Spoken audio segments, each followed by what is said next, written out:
Dear people of God, greetings to you all in the matchless name of our Lord and Savior Jesus Christ. I am happy to be back to you to meditate on the topic Believing in Christ, the Resurrection. క్రీస్తునందు విశ్వాసం ఉంచుట పునరుద్ధానము అనే అంశాన్ని గురించి ఇది మనం ధ్యానం చేస్తాం. తలలో వంచి ప్రార్థన చేస్తాం. మా దేవ వాక్య ధ్యానం కొరకు స్తోత్రం. ఇప్పుడు నీవే మా అందరితో మాట్లాడి మమ్మల్ని దీవించమని యేసు నామమున వేడుకొనుచున్నాం తండ్రి.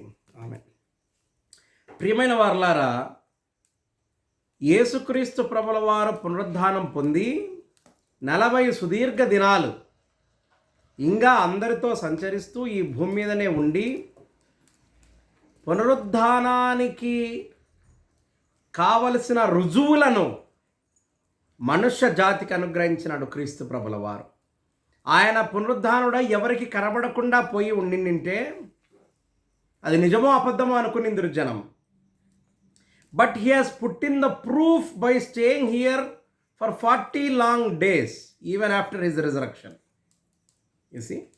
So, ఈ పునరుద్ధానం పొందిన తర్వాత 40 సుదీర్ఘ దినాలు ఎందుకు వారి మధ్య, జనులందరి మధ్య, ముఖ్యంగా శిష్యులకు అగుపడుతూ ఉండినాడనంటే, his intention is that they must believe in Christ.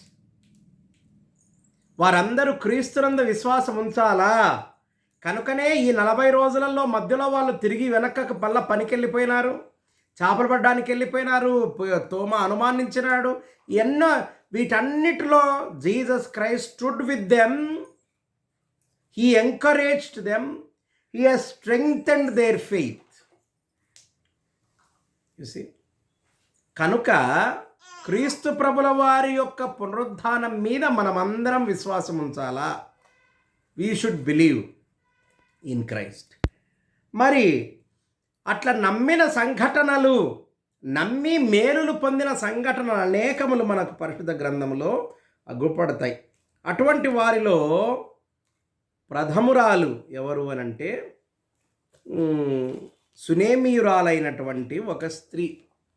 ఆమె వృద్ధాప్యములో ఉంది, ఆమెకు పిల్లలు లేరు. ఆమె మేలు చేసింది ఎలీషాకు.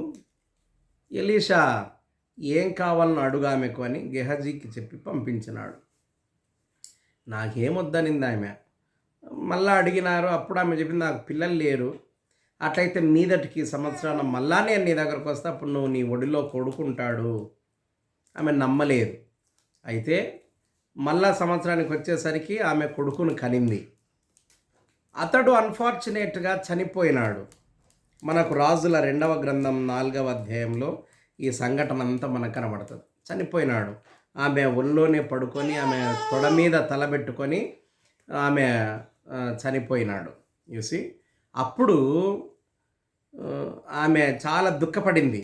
నేను అడిగినానా నిన్ను, నీకు నువ్వే చెప్తివి కదా కొడుకు పుడతాడని, మరి ఇయ్యడం ఎందుకు, మళ్ళీ ఇట్లా వీడు చనిపోవడం ఎందుకు, ఈ దుఃఖమంతా నాకు అవసరమా అని ఆమె నేరుగా పోయి ఎలీషాతో మాట్లాడితే, అప్పుడు నువ్వేం దిగులు పడద్దని గెహజీని పంపించిన, నా కర్ర తీసుకపో, దారిలో ఎవడు, ఇవన్నీ ఉన్నాయి, మీరు 4వ అధ్యాయం అంతా చదివితే యూ కెన్ రీడ్ దేర్.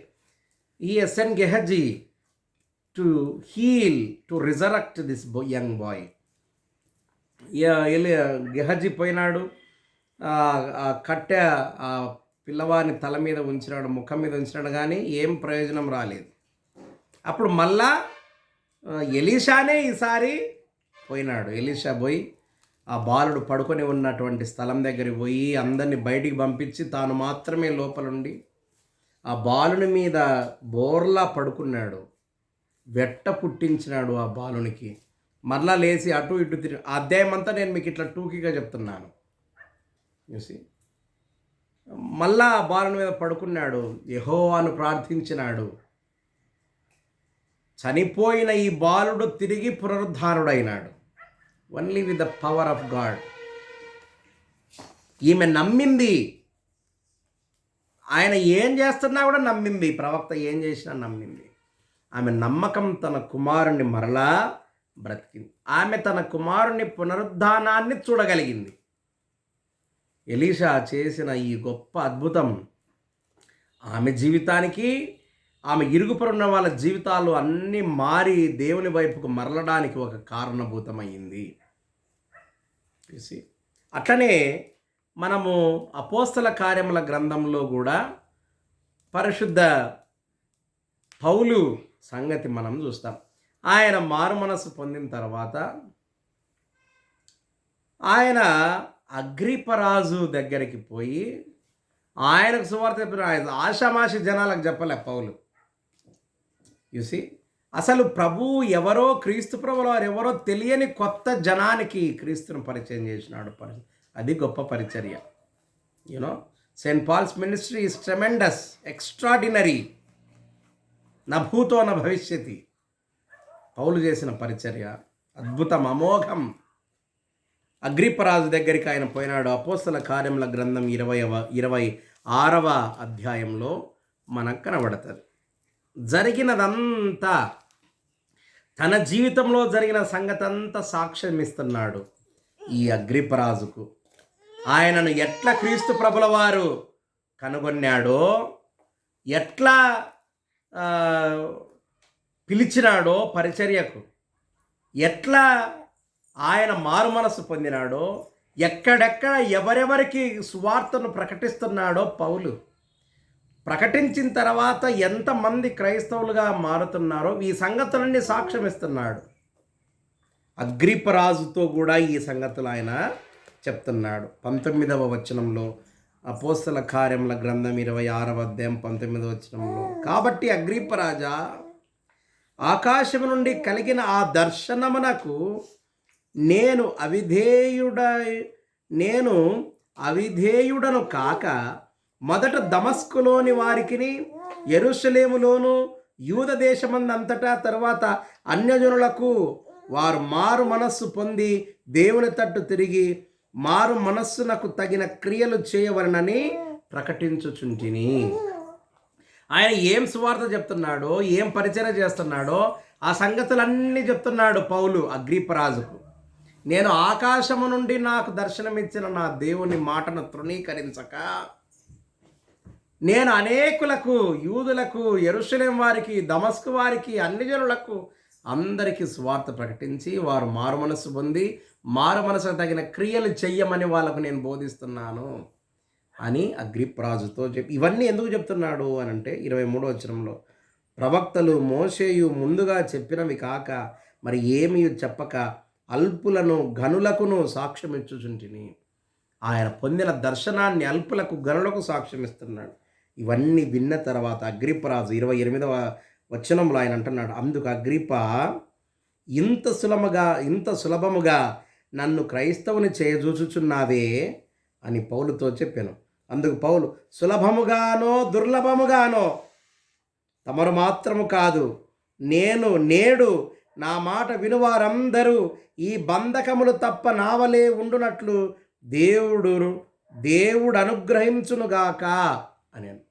బంధకాలు చేతి కట్టబడున్నాయి పౌలుకు. అందరికీ వాక్యం అగ్రిపరాజు, నువ్వొక్కరివి కాదు, ఇప్పుడు నేడు నా మాటలు ఎవరెవరు వింటున్నారో వాళ్ళందరూ ఈ బంధకాలు తప్ప మిగిలిన అన్ని విషయాలు నావలే అగుదురుగాక, దేవునికి సాక్షులే బ్రతుకుదురుగాక అని సాక్ష్యం ఇస్తున్నాడు. పునరుద్ధాన అనుభవాన్ని, తాను పొందిన పునరుద్ధానుడైన క్రీస్తు అనుభవాన్ని అగ్రిపరాజుతో పాటు ఆయన చుట్టుపక్కల ఆయన జనులందరికీ, ఆయన రాజ్య ప్రజలందరికీ పరిశుద్ధ పౌలు బోధించడం మనం చూస్తాం. You see, this is what believing in Christ.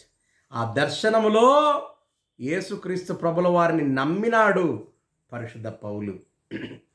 He has believed in Christ and so he is proclaiming Christ to all the people, not only Jews but for all Gentiles.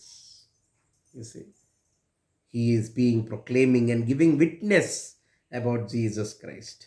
తర్వాత యోహాను సువార్తలో యేసుక్రీస్తు ప్రభుల వారు లాజరును సమాధిలో నుండి లేపిన సంఘటనలో, లాజరును సమాధిలో నుండి మృతులను బయటికి తీసుకొచ్చిన సంఘటనలో మార్తా మరియలతో యేసుక్రీస్తు ప్రభుల వారు చెప్పినటువంటి ఒక బృహత్తరమైన సంగతి, an extraordinary word that Jesus Christ has uttered.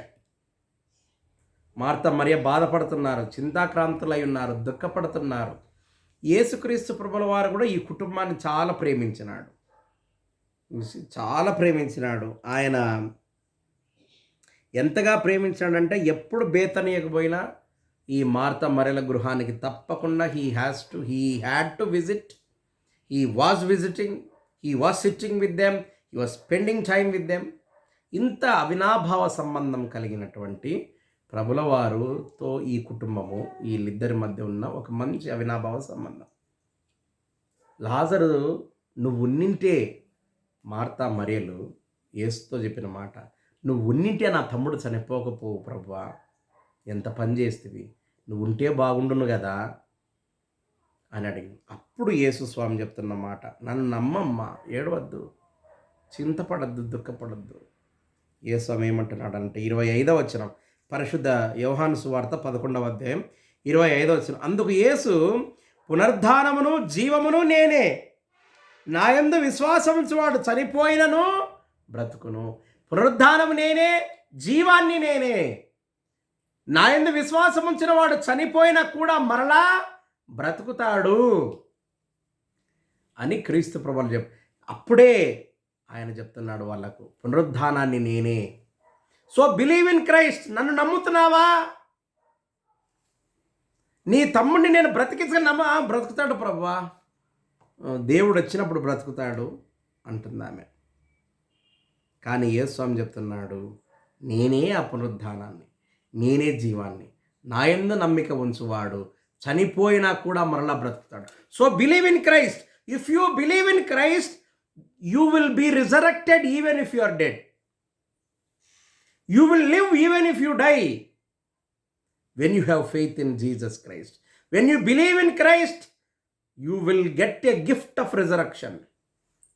ఎవరెవరికి ఈ పునరుద్ధానం సాధ్యము, ఎవరెవరు లేస్తారు మృతులలో నుండి అనంటే యేసును నమ్మిన వారే. Those who believe in Christ are promised with a great gift known to be the resurrection. 90వ పాత నిబంధన కీర్తనలో కీర్తనకారుడు అంటున్నాడు, ప్రభువా, తరతరాల నుండి మాకు నివాస స్థలము నువ్వే, నిన్నే నమ్ముకొని బ్రతుకుతున్నాం దేవా, నువ్వే మాకు ఆశ్రయము. మనందరి ఆశ్రయపురం దేవుడు, మనందరి నివాస స్థలం దేవుడే. ఆయన నుండే మనం ఉద్భవించినాం, ఆయనే మనకు పునరుద్ధానాన్ని అనుగ్రహించేవాడు. ఈ పునరుద్ధానాన్ని నమ్మిన వారి జీవితం ధన్యం. అటువంటి ధన్యకరమైన జీవితం మనకు ప్రాప్తమగుటకు పరిశుద్ధాత్మ దేవుడు ఇప్పుడు సదాకాలం మనల్ని అనుగ్రహించునుగాక. ఆమెను ప్రార్థన చేస్తాం. మా దేవ, వాక్యం కొరకు స్తోత్రం. వినిన ప్రతి బిడ్డను మీరు ఆశీర్వదించండి. వారికి కావాల్సిన మెండైన మీ మేళ్ళు, దీవెనల ఆశీర్వాదాలు ప్రసాదించండి. అనారోగ్యంతో బాధపడే వారిని మీ గాయపడిన హస్తాలతో ముట్టి పూర్ణ స్వస్థత ఇవ్వండి.